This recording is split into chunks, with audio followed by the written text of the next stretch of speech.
And it's again another Transform Your Relationships Live. I'm Laura Rubenstein with the awesome and amazing Dr. Roberta Shaler. Hi, Roberta. Hi, Laura. We're going to talk about something unpleasant today.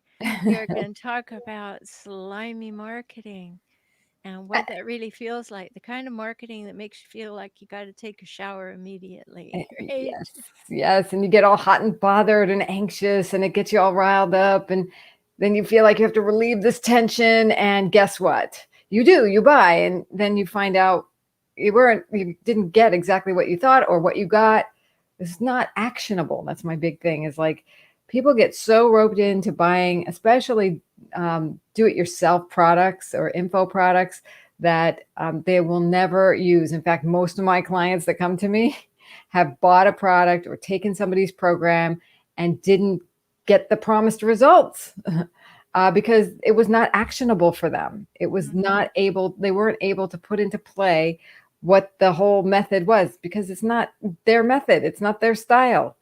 But it all started with that marketing message that promised the world and spoke right into that dug right in, right? Yes, and if you don't have it, really tapped into scarcity. If you don't have it, you'll be behind in the marketplace. Nobody will find you. It can't possibly work if you don't have this particular thing. Your life will fall apart. There's an ad right now on YouTube that, of course, is pitched to the San Diego market. And it's a guy saying, I am the number one realtor in San Diego County. I have done this. I have done that. It's just, oh. And then at the end, he said, you need my help to make the most important decision of your whole life. And every time I yell at him, no, it's not the most important decision in your whole life. Just don't even suggest that buying a house is the most important decision in your life. I do not appreciate that. Now, of course, I don't listen to it anymore, but I don't appreciate it. And not only that, it's none of his business. It's like, how does he know? And that you need my help. No, you don't need my. You may need help to make this important decision. Yes, and they use fear. They use fear, like, don't. I've even heard it said from stage. Don't. If you're buying into your fear right now, you're not taking a stand for your future. I Yes. mean, yeah, like that is like telling you how you feel is not right, and you need to make a decision because you want to get rid of that feeling or something. Well, that's gaslighting. And Ah, that's what hijackals do. Let me define your reality for you and let me tell you how you will feel and how you won't feel. Let me gaslight you. And that's what's so annoying about this guy and so annoying about so much is they tell you what you need. yeah, No, I don't you don't know who I am. You yeah, don't know what I need. And don't pretend that you do. And that's why I think people react to it. They don't know that they're reacting to the gaslighting, but they react to it like it doesn't feel good. Another thing I don't like are low end ads. Um I cannot stand an ad for a place like Mattress Firm. It's screaming horrible fonts and ugly production. The person is a high pressure, high intensity voice. Oh, it's horrible. oh yes. Just Those horrible. that's so 80s. It's in 1980s. Like, we used to have a guy in, and it worked because it was new and he was funny, and it was more about funny versus screaming at you. But like, you're gonna go, come for the best prices to our crazy store. And it was like hysterical. We all thought it was like funny, and we all would mimic it. But then they found out it worked, and then people just abused the heck out of it, Hmm. yelling and screaming at you like this is like, because they're trying to get you all hot and bothered. It's like pornography. It's like marketing pornography. It's like, get you hot and bothered to, Hmm. but don't buy into it. If And in fact, when I heard that person from stage say, "Don't let fear make this decision. If you have any fear about this, this is your opportunity to, get through your fear, and don't let fear take you from your dreams." And then I heard somebody in the break talking about, I don't want to lose my dreams and let my fear lose my dreams. And I said, you know what Oprah says about that? I kind of burst the bubble here. I said, she said, if it's not a hell yes, it's a hell no. And they go, oh, like all of a sudden they could take on their feelings and hear what their inner self was talking to them. Yeah. Exactly. And just think about what happened at the beginning of the pandemic. Don't let fear rule you. Don't wear a mask. You know, oh, what? How did those things get linked together? And what are we exactly afraid of? Being ill or being afraid of being told to wear a mask because somebody's out to rule you? Don't let your fear do that. Are you kidding? It's not fear, it's sensible, you know? Yeah, exactly. Exactly. And when you're being ruled by fear, it's slimy. It's not it's just know that there's something going on. There's another agenda It's behind not that. respectful either, Laura. It's not suggesting that you have a brain, not suggesting that you can understand what you need. Instead of asking a question, do you find yourself needing this? Where the person can say to themselves, yes, and continue to listen. You need this is not the same thing, right? Right. And it's kind of hopefully the end of pitchmen. But when this new and there were pitch women too. But when Pitch this people. new ad came on for this mattress firm, I was like, in what decade are we? Like, this is so low rent, I can't believe it. So I don't believe that your mattresses are any good either. Yeah. It takes a little bit of critical thinking to say, oh, I had a reaction. What am I reacting to? Is it fear or is it the truth or facts? And Yeah. that's my choice. Is it fear or fact? So I go check the facts because then I can make better decisions and process my fear versus react to somebody giving me a fearful statement. Yeah. So I think like don't wear masks. They're the ones in fear. Like because they're afraid of something that is out there, the unknown. And that's, people can manipulate you based upon the unknown. And maybe they know better somehow, some way, magical way.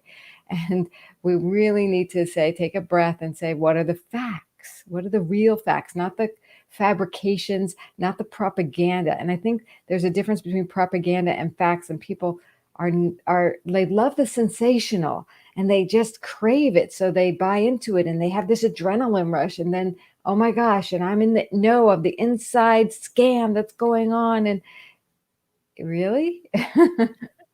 You just were scammed.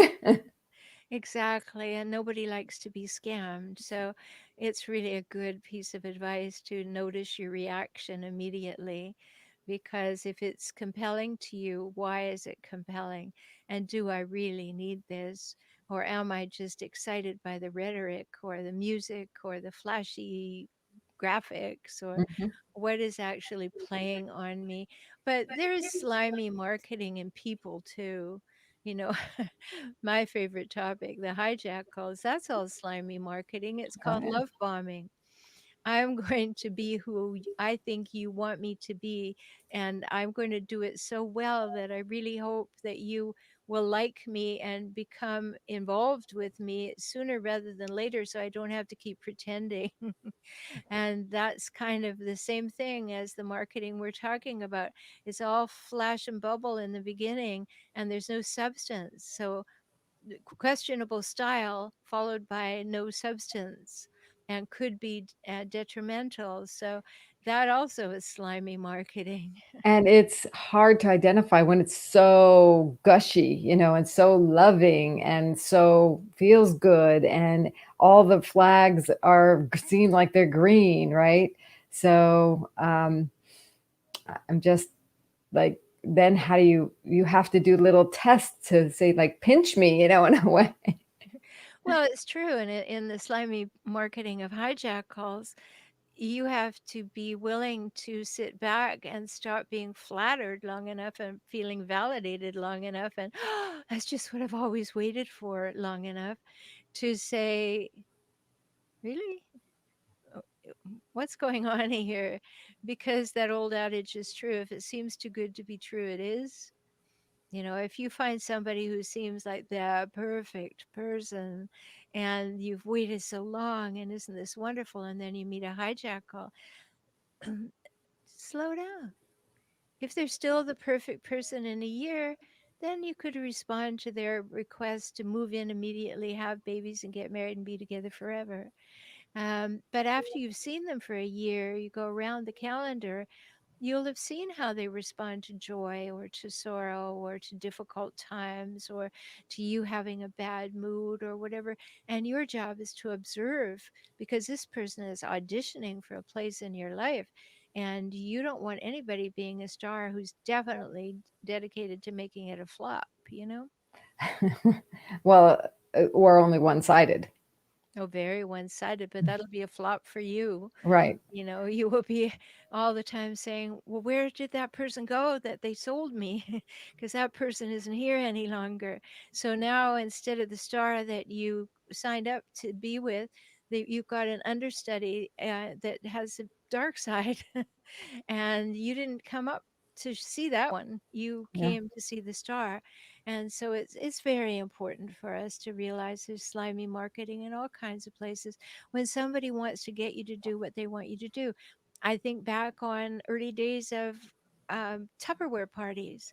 I always use that as an example because I was speaking about it at the time, and someone would invite me to a Tupperware party, and I never could get over this concept, Laura. If Tupperware is supposed to last a lifetime, why do you have to go to so many parties? I mean, what is the point here? Um, but people asking you to do what they want you to do, and my why I used it as an example in my speaking was, you don't have to come up with a reason why you don't want to do what another person wants you to do. No is fine. Yeah, and that makes me think a lot of what you're talking about when, especially when people are gushing all over you, you still need to maintain your boundaries. You don't do something because someone is being so kind and nice and generous with you. You need to stay with your boundaries, because that actually tests if they're really of the generosity type, right? Then they get the signal that we need to balance this relationship, and it's a two-way street, and it's not all about you gushing over me, and it's not all about me doing whatever you want when you gush over me, right? Kind of thing. So just be really clear on what is it that you need for you. If you need space, you need space. Um, if you need more attention, you need more attention. If you need non-expectation, and like, just get really aware of yourself and your reaction to what marketing is coming at you, whether it's from a person like a loved one, an intimate, a new partner, or a new potential vendor that you're going to buy something from, because Mhm. you have the tools of discernment. You just need to exercise the muscle, and it's a good exercise. It's good for everyone. It's good for the health of yourself, and it's good for the health of a relationship. And don't be afraid to say no to a marketer. That doesn't work for me. I don't need this at this time. Um, it's perfectly all right. And, you'll even hear people say, well, don't straddle me. Give me a yes or no. Okay, then it's a no, Yeah. right? And yes, exactly. And it's a no for, and that's empowering. That's building that, boundary, knowing myself muscle. And it's really important, because so many of the marketing goes into the fear of missing out. They use the urgency, and that's okay to use, but if it's used in a way that gets you to override your own truth, that's not okay. So I want to Yes. empower the people to say no and get into the FOMO, get out of the FOMO into the JOMO, Yeah, out of exactly. the fear of missing out into the joy of missing out. Yeah, I built my muscle. Yeah, I didn't spend $10,000 on a program. And you know what? I'm still going to figure it out. I'm going to find out how to spend my money in a better way, or spend no money because I don't actually have that money to spend. And that's the other thing we see, is these marketers make this big promise, because and people in scarcity, like you said earlier, and play on that, like, hey, if you need this, you need this. And if you don't have enough money, and in fact they don't say if, they say you don't have enough money, like, how do they know? Right. Exactly. And that goes along with the people who say, would you like to schedule a call? Before you schedule a call with me, answer these questions. Can you make $1,000 decision in the next 2 minutes? Okay, that's honest. You're going to ask me to spend $1,000, you're telling me, and you can pre-qualify me that no, I wouldn't make that decision in 2 minutes. And that's a little bit upfront there. They don't want to waste your time, you don't want to waste their time. That's okay with me. But if somebody, taking your example, goes the extra mile and says, you are never going to do anything in your business unless you overstretch. I don't care who you have to ask all your family, ask all your friends, take a second mortgage on the house, take my program because you're nothing without it. Whoa, where's the big red Or flag? even if they haven't said those words, but you're feeling that, Yeah. that's the big red flag. If you're Yeah. feeling like, oh my God, if I'm nothing without it, then that's BS. It's Yes. there are lots of paths to the place you need to get to. And it might be just the motivation you need if it's the right program, the right person, the right coach, but it might just be a pattern. So look for a pattern. Have you done purchases like this before where you had all this hope and possibility and then you got into the program and it didn't pan out? If you have a tendency for that, then your picker is off. As they say, your picker for programs is off. And take a step back and reevaluate what you really need. Yes. I learned a long time ago one thing. Before I learned one long time ago that these group programs, these do-it-yourself programs, if I buy them, there's like a 20% chance I'm going to do like 20% of it. I know myself. So I am okay with that. It's like I am not beating myself up. What I know though is I thrive when I have a coach. I hire you, Roberta, and I'm like, we're going to do this together, or you hire me and we're going to do this together. When it's done together or it's done for me, I thrive. Hmm. Then why fight it? Well, again, it comes down to knowing yourself. You know, the whole thing, like you said at the beginning, buy this thing, get it for a lifetime. And occasionally I do that because it's something I know I will use. But many people are like, oh, that's such a screaming deal. I should just buy it regardless of whether I use it or not, or I have a use for it right now, because it's one time for a lifetime. Well, again, calibrate.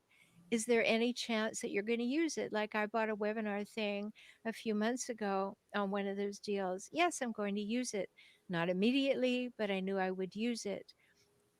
Other things that are smart to do is I got into a membership program, I don't know, 2 months ago. I didn't even know. She didn't even say that the price was going up on such and such a day. It was just such an obvious no brainer that I bought it. Little did I know now that's worth 3 times the amount each month.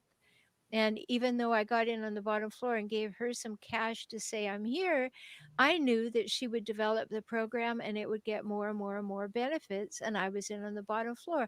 So you have to know who you're dealing with and what you want, and don't get things in excess of that. And no matter how much they pressure you or they tell you that you're never going to be a success if you don't have it, you're a success already because you are in business looking for something that is going to be right for you. And if you are successfully calibrating that that's not it, there you go. You're already successful. And here's another thing: when they do the lifetime membership deals, or if you don't get it now, price is going up. You know what? If it's that worth it and I'm not quite ready right now, then I'll pay the extra. Have that Mm. abundance mindset, not the scarcity. It'll do a whole lot good. So if you're not quite ready, but the deal is too good, you're afraid the deal won't be as good. That's a slimy marketing technique, actually. And you want to just really discern. You really want to weigh back and forth. Is it worth going for my fear of missing out on this? Can you separate out that and see what is so for you? Do you really need this? Will you use this? Will it benefit you? You know, even if you have to pay a little more, or if you're not sure, and if you're not sure, then you say, even if I have to pay a little bit more, then I'll know if it's really right for me. Because Yeah, then and I'm you won't have paid for it for 6 months before you use it, and you just saved a whole lot of money anyway. right, exactly. So start changing your thinking around it and discernment, and challenge yourself to not go for the shiny object and see how good you feel actually, or how not bad you feel. Like you don't feel bad. Yeah. Just because you didn't do it. And you, instead of just going for that little endorphin rush when you buy it. And I think that's what the marketers are playing on. People are going to get that endorphin rush, and that sometimes that's the greatest thing they get for their $10,000. Well, and know that there also is an endorphin rush waiting for you when you say, "No, I don't want that." Yeah, And then you're like, "Oh, yeah, look at me. I know what I need. I know what I want, and I'm not going to buy things that I don't." And exactly. that's an endorphin rush that you give yourself that wasn't manipulated by somebody else. Yeah, and that's another muscle to get into that joy of missing out and get that endorphin from that. So, see how that's the challenge from today is see how much you can say no to if you're a shiny object person, right? Yeah. And if you are a shiny object person and you know you can't help yourself, try going for things that are low ticket.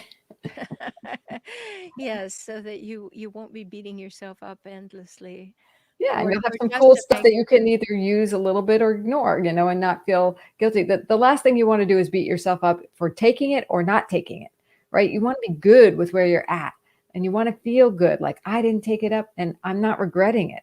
I am Mhm. actually empowered because of it. Like you just said, you get that endorphin rush because you know what? I made a decision, and the decision is no. And you know what? That's an abundance mindset because, if it's not now, it might be later. You're going to find the right thing. If it didn't feel hell yes, then it's a no. Exactly. Yeah, so let's all steer away from things that we can clearly feel are slimy. Yes, and start getting really good at what you need, awareness of what you need, of what you really will fill your cup, personally and professionally. Absolutely. And then we are also cleaning up the relationships we have by having that clarity. It's like we're not saying yes to the marketers, and we're telling the marketers that doesn't work. Mhm. Let's stop that. Let's be authentic in the marketing. This may not be for you. And hey, look for really clear messages that say exactly what you're going to get, not just the emotions. You need the emotions in there in marketing. Yes, what is in it for them. I always coach people and, my clients on speaking from the person who's going to buy, the buyer's point of view, but you have to have substance in there Mhm. for people. I And would say too, Laura, that if it's never crossed your mind that you need something and an offer comes to you, there's a big red flag. I have never thought I was looking for that. I had no idea that I wanted it. Why am I looking at this shiny object right now when it's never been in my consciousness? That's another way to calibrate it. yeah. And it's not to say it's a definite no, but it's there for you to really discern to see, does this fill any need that I actually really do have that is important? Not like, oh, they're going to tell me I'm going to have purple skin. I don't want purple skin, like that's a really obvious thing. But there was this conditioner for purple hair, and I'm like, and they're telling me it's going to be the greatest thing. Your hair's going to be so healthy and it's going to have purple hair. And I'm like, I don't want purple hair, but I want to buy your product. Why do I want to buy your product? Right. So I had to take a step back and say, no, I don't really think I need that. No. It's like, so I know that's a really exaggerated example, but think about this. Is this purple conditioner? Is this purple conditioner? It's like so good for your hair. It's going to make you stand out from a crowd, give you long-term relationships, whatever they're saying in their marketing, right? Feel sexy. No, but is purple hair ever what you wanted? It's such a good point. Yeah, Yes, absolutely. shiny hair. So great. Always great to talk with you. And thanks for being here, Adele and TR. And we are first online LinkedIn today, the first time, because I got LinkedIn Live. So hello, LinkedIn friends. Tony, thanks for being here. And we'll be back in another couple weeks. Thanks, We Roberta. sure will. See Okay. everybody soon. Bye.